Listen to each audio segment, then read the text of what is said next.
Today the topic is culture media, types of culture media and special techniques used to culture obligate intracellular microorganisms. सबसे पहले देखते हैं culture media क्या होता है। हमने जब माइक्रो ऑर्गेनिज्म को आर्टिफिशियली ग्रो करवाना होता है लेबॉर्ट्री में, तो उसकी ग्रोथ के लिए हमें उसको न्यूट्रिएंट्स भी प्रोवाइड करने पड़ते हैं। तो जो न्यूट्रिएंट का मटेरियल हम लेबॉर्ट्री में तैयार करते हैं माइक्रोबियल ग्रोथ के लिए, उसे हम कहते हैं न्यूट्रिएंट मटेरियल या फिर उसको हम कहते हैं कल्चर मीडिया। अब कल्चर मीडिया की कुछ रिक्वायरमेंट्स हैं कि इसको लाजमी है कि स्टेराइल हो ये, इसके अलावा इसके अंदर अप्रोप्रिएट न्यूट्रिएंट्स प्रेजेंट हो और इसका जो टेम्परेचर है वो भी अप्रोप्रिएट हो ताकि इसको इनक्यूबेट किया जा सके। उसके बाद एक टर्म यूज़ हो रही है कल्चर। देखते हैं कल्चर क्या होता है।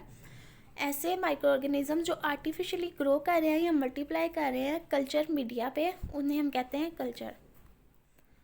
टाइप्स ऑफ कल्चर मीडिया हैं, सबसे पहले है solid media, chemically defined media, complex media, anaerobic growth media, selective media, differential media, both selective and differential media, enrichment culture और फिर हैं कुछ स्पेशल कल्चर टेक्निक्स।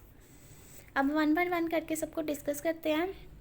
सबसे पहले है solid media, nutrient material that contains a solidifying agent. और सबसे most common सॉलिडिफायर क्या है? एगर है। एगर प्लेट्स में भी होता है और कुछ स्लैंट ट्यूब्स में भी होता है। अब एगर की प्रॉपर्टीज़ देखते हैं। एगर को 95 सेंटीग्रेड जब तक इसका टेम्परेचर ना हो ये मेल्ट नहीं होनी चाहिए। इसके अलावा अगर एक दफ़ा ये मेल्ट हो जाए तो दोबारा ये सॉलिडिफाई ना हो अंटिल इसका टेम्परेचर 40 सेंटीग्रेड तक ना आ जाए और इसको बैक्टीरिया डिग्रेड ना कर सकें। ये इसकी डायग्राम्स हैं। एगर की प्लेट है, एगर की डीप ट्यूब है और एगर की स्लैंट है। उसके बाद है केमिकली डिफाइंड मीडिया, ऐसा न्यूट्रिएंट मटेरियल जिसकी एग्जैक्ट केमिकल कंपोजिशन हमें पता हो और इसमें amino acid, vitamin and other important building blocks जो हैं वो प्रेजेंट होते हैं जो माइक्रो ऑर्गेनिजम्स को जिनकी रिक्वायरमेंट होती है। इसके अलावा ये ज़्यादा वाइडली यूज़ में नहीं है क्योंकि ये बहुत एक्सपेंसिव होता है। उसके बाद है कम्प्लेक्स मीडिया, ऐसा न्यूट्रिएंट मटेरियल जिसकी केमिकल कंपोजिशन हमें पता ना हो। इसकी दो फॉर्म्स होते हैं कम्प्लेक्स मीडिया की, एक होती है लिक्विड मीडिया, एक होती है सॉलिड मीडिया। लिक्विड मीडिया में आती है ब्रोथ और सॉलिड मीडिया में आती है एगर। आप देख सकते हैं न्यूट्रिएंट ब्रोथ है लिक्विड, ये ट्यूब में प्रेजेंट है और ये इस तरह से थोड़ी सी कर्व होती है ट्यूब में, और जो न्यूट्रिएंट एगर है वो पेट्री प्लेट पे है। सॉलिडिफाइंग एजेंट जो है सॉलिडिफायर एगर। उसके बाद है anaerobic growth media, use to grow anaerobes that might be killed by oxygen. ये ऐसे माइक्रो ऑर्गेनिजम्स के लिए जो एनारोब्स होते हैं और ऑक्सीजन की प्रेजेंस उनको किल कर सकती है। और इसकी एग्जांपल में है सोडियम थायोग्लाइकोलेट। इन जिस ट्यूब में ये होता है उसको थोड़ा सा पहले हीट भी करना चाहिए ताकि उसमें से ऑक्सीजन जो है वो ख़त्म हो जाए। उसके बाद है स्पेशल कल्चर टेक्निक्स। ये ऐसे ऑर्गेनिजम्स को ग्रो करवाने के लिए हम ऐसी स्पेशल कल्चर टेक्निक्स यूज़ करते हैं जो ऑब्लिगेट इंट्रासेलुलर होते हैं, यानी कि वो किसी आर्टिफिशियल मीडिया पे ग्रो नहीं कर सकते।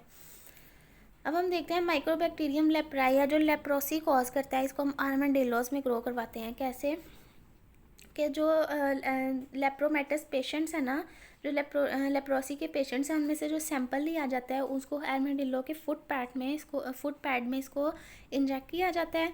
तो विद इन 6 मंथ्स जो है इसके जो है ना साइंस एंड सिम्टम्स शो होना स्टार्ट होते हैं कि ये जो इसका ट्रंक है ना ये बहुत ज़्यादा स्वेल हो जाता है आर्माडिलो का। उसके बाद वहाँ से उसको उस पर स्टडी की जा सकती है और फर्दर।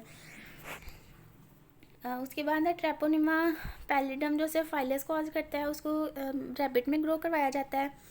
और कुछ ऑब्लिगेट इंट्रासेलुलर बैक्टीरिया हैं जिनको उनके स्पेसिफिक होस्ट में ग्रो करवाया जाता है। उसके बाद है कुछ ऑर्गेनिजम्स हैं जो जिनको ना कार्बन डाइऑक्साइड रिक्वायर होती है उनकी ग्रोथ के लिए, तो उसके लिए एक स्पेशल कल्चर हमने टेक्निक है कैंडल जार टेक्निक है। उसमें क्या किया जाता है कि जो पेट्री प्लेट्स हैं उसको भी जार में रखा जाता है और जो लिक्विड मीडिया है यानी कि सॉलिड मीडिया को भी रखा जाता है, लिक्विड मीडिया को भी ट्यूब्स में रखा जाता है। उसके बाद उसमें कैंडल एक ना जलाई जाती है।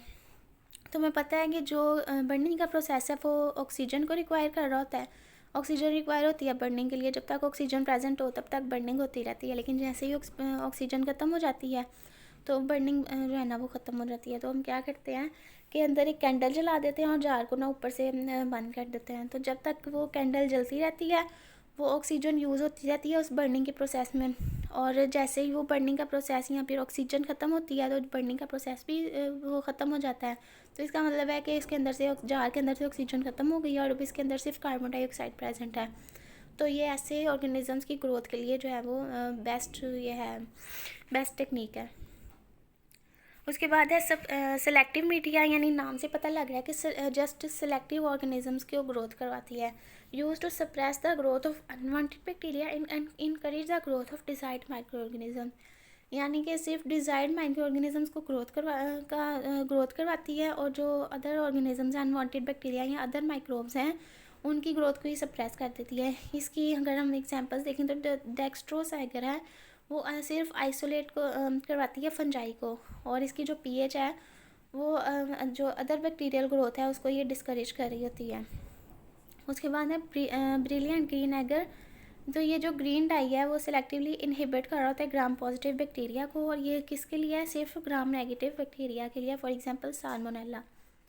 उसके बाद है बिस्मथ सल्फाइट एगर, जो है वो साल्मोनेला की जो स्ट्रेन है साल्मोनेला टाइफी, जस्ट उसकी ये आइसोलेशन के लिए ये होती है बिस्मथ सल्फाइट एगर, और ये इनहिबिट कर रही होती है अदर बैक्टीरिया की ग्रोथ को। अब है डिफरेंशियल मीडिया, इसने क्या होता है करना होता है, डिस्टिंग्विश करना होता है colonies of a desired organism, यानी कि उसको डिस्टिंग्विश करके सबसे डिफ्रेंशिएट करके उसको बताना होता है। अगर हम देखें तो ब्लड एगर, अगर हम इसकी एग्जांपल में देखें, ब्लड एगर को यूज़ करते हैं ऐसे बैक्टीरिया के लिए जो रेड ब्लड सेल को डिस्ट्रॉय कर रहे होते हैं, उसकी हीमोलाइसिस करवा रहे होते हैं।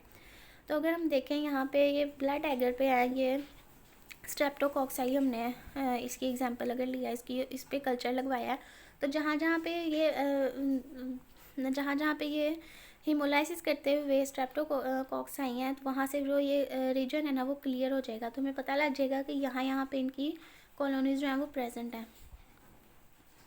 उसके बाद है both selective and differential media, इसमें क्या होता है, use both to distinguish colonies of a desired organism and inhibit growth of other microorganism. इसने जो डिजायर्ड माइक्रो ऑर्गेनिज्म है उसको डिस्टिंग्विश करके भी बताना होता है, और जो दूसरे बैक्टीरिया हैं, जो दूसरे माइक्रो ऑर्गेनिजम्स हैं, उनकी ग्रोथ को सप्रेस भी करना होता है।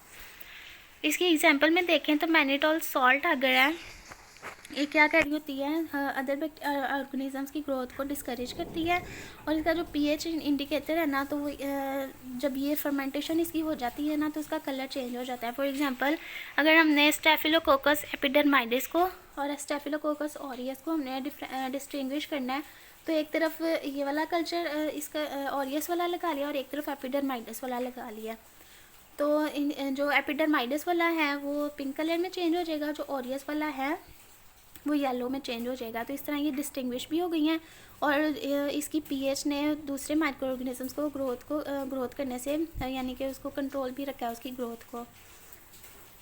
उसके बाद है मैकॉन्की एगर को अगर हम देखें तो ये जो मैकॉन्की एगर है ये ग्राम एक्टिव बैक्टीरिया की ग्रोथ को इनकरेज कर रही है और ग्राम पॉजिटिव बैक्टीरिया की ग्रोथ को ये डिस्करेज कर रही है। तो इसमें क्या होता है, जो लैक्टोज फर्मेंटर्स हैं वो पिंक कलर की या रेड कलर की कॉलोनीज बना देते हैं, और जो नॉन फर्मेंटर्स हैं वो कलरलेस रह जाते हैं। तो अगर हम यहाँ पे मैकॉन्की एगर पे देखें तो जो ई कोलाई हैं वो लैक्टोज फर्मेंटर्स हैं, और जो अदर माइक्रो ऑर्गेनिज्म है वो लैक्टोज नेगेटिव हैं। तो जो ई कोलाई हैं उनकी जो यहाँ पे स्ट्रिकिंग हुई है वो पिंक कलर में चेंज हो गई हैं, जो लैक्टोज नेगेटिव हैं वो कलरलेस कॉलोनीज शो करवा रही हैं।